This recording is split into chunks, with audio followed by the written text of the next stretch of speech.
नमस्कार। राष्ट्रीय शिक्षा नीति 2020 के अनुरूप सत्र 2021-22 की वार्षिक परीक्षा हेतु महात्मा गांधी काशी विद्यापीठ ने अपने विद्यार्थियों के परीक्षा के संदर्भ में एक नोटिफिकेशन जारी किया, जिसमें प्रश्न पत्र का प्रारूप बच्चों के लाभ के लिए, बच्चों के निर्देशन के लिए और जानकारी के लिए बताया गया है। मैं आपको बताऊं कि राज्य सरकार उत्तर प्रदेश ने राष्ट्रीय शिक्षा नीति 2020 को इस वर्ष से लागू कर दिया था, जिसके लिए लगातार परिश्रम करके कला विद्वानों ने और विभिन्न विषयों के अन्य शिक्षकों ने उसके पाठ्यक्रम निर्धारित किए। उसी पाठ्यक्रम के अनुरूप राज्य सरकार ने उसकी परीक्षा नियमावली भी बनाई। इसमें स्पष्ट उल्लेख है कि राष्ट्रीय शिक्षा नीति के अंतर्गत में इस वर्ष जो बच्चे भाग लिए हैं, जो बच्चे इस वर्ष यूनिवर्सिटी में एडमिशन लिए हैं या कॉलेज में दाखिला लिए हैं, चाहे वो स्नातक स्तर पर हों, उनके प्रश्न पत्र किस तरह का आएगा यह बताया गया है। खास तौर से यह वीडियो इन्हीं सूचनाओं के लिए है। अंत तक हमारे साथ बने रहिए। वैसे हमारे चैनल पर BA painting, BFA, MFA, fine arts के हिस्ट्री, एस्थेटिक्स और टेक्निकल थ्योरी के वीडियो रेगुलर आते हैं और साथ साथ प्रैक्टिकल वीडियो भी टाइम टू टाइम आते हैं। तो आइए अब आज के मुख्य विषय पर चर्चा करते हैं।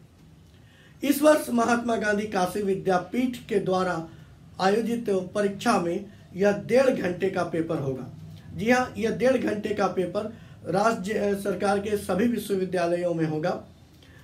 चूँकि राज्य सरकार का राष्ट्रीय शिक्षा नीति के अनुक्रम में यह आदेश है कि यह परीक्षा 1.5 घंटे की होगी और 25 अंक इसमें मिड टर्म परीक्षा के द्वारा निर्धारित किए जाएंगे और 75 परीक्षा में लिखित परीक्षा के आधार पर दिए जाएंगे। तो 25 अंक जो मिड टर्म परीक्षा में दिए गए हैं, इसका आप ख्याल रखें। इस प्रकार मिड टर्म की परीक्षा से प्राप्त अंक भी वार्षिक परीक्षा के आधार पर दिए जाएंगे। प्रश्न पत्र का प्रारूप क्या है, आइए इसे जानते हैं।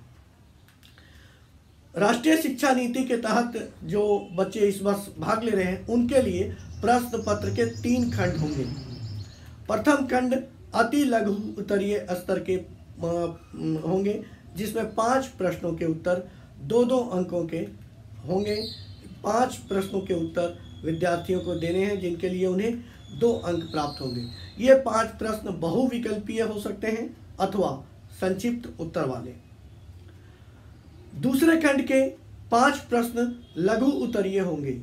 इन प्रश्नों के उत्तर की शब्द सीमा अधिकतम 100 शब्द है और इनमें प्रत्येक प्रश्न के सही उत्तर के लिए 5 अंक निर्धारित हैं। यानी 5 अंक के 5 प्रश्न की उत्तर अधिकतम 100 शब्दों में इस खंड में विद्यार्थी को देना होगा। तीसरे खंड में 2 प्रश्नों के उत्तर देने हैं जो 20-20 अंक के होंगे। इन प्रश्नों के उत्तर अधिकतम 300 शब्द में लिखा जा सकता है। आप पेज पे जो लिखते हैं रेगुलर में, उसकी हैंडराइटिंग सब वर्ड टू वर्ड काउंट कर लें, एक पेज में कितना होता है, उस अनुसार आपको ये सुविधा होगी कि 300 वर्ड के लिए हमें कितने पेज तक लिखना है। अब हम उन विद्यार्थियों की बात करते हैं जो NEP यानी राष्ट्रीय शिक्षा नीति के अंतर्गत में नहीं आते हैं। यानी वैसे छात्र जो ऑलरेडी ग्रेजुएशन में पहले से हैं, जो इस वर्ष सेकेंड ईयर में हैं, थर्ड ईयर में हैं और फिर जो मास्टर में हैं, उन बच्चों की हम बात करते हैं। वो चाहे BA के हों, BSc के हों, BCom के हों या फिर BFA में हों। BFA में तो NEP लागू ही नहीं हुआ है, तो MA, MCom, MSc आदि के विद्यार्थी भी हैं जिनके लिए। तो हाँ, BFA यानी बैचलर ऑफ फाइन आर्ट्स के विद्यार्थी के लिए भी यह सूचना बहुत महत्वपूर्ण है, क्योंकि इसी खंड के अनुसार BFA प्रथम वर्ष के विद्यार्थी के लिए भी प्रश्न आएंगे। स्नातक और स्नातकोत्तर के जो विद्यार्थी राष्ट्रीय शिक्षा नीति के अंतर्गत नहीं आते हैं, उनका प्रश्न पत्र का प्रारूप कैसा होगा, ये मैं अभी आपको बताने जा रहा हूँ। तो सबसे पहले आप जानें कि यह प्रश्न पत्र भी आपको 1.5 घंटे में हल करने होंगे। इनके प्रश्न पत्र 2 खंड में होंगे। प्रथम खंड लघु उत्तरीय होगा, जिसमें 10-10 अंकों के 5 प्रश्न होंगे, जिनका उत्तर अधिकतम 150 शब्द में देना होगा।